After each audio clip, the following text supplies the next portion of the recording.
Go to God, when you come to God, when you come to Jesus, we serve a God that speaks to the storm, and the storm will obey him. We speak to a Jesus.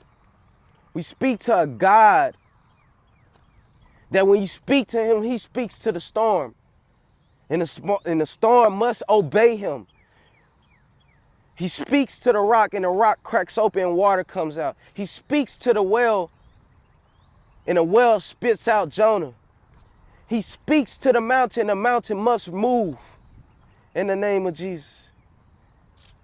And so when you pray to God, and when you come to God with all your problems, and you feel like God is not answering you, just know when you're speaking to God, God is speaking to the problem. When you're speaking to God about your situation, God is turning your situation for the good.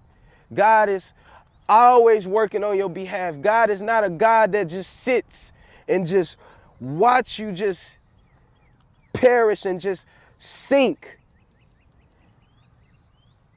When Peter got off that boat and Jesus told him to come to me, and when Jesus stepped off that boat, when Peter stepped off that boat, he began to walk on the water. And as he got closer and closer to Jesus, he got distracted and he began to sink.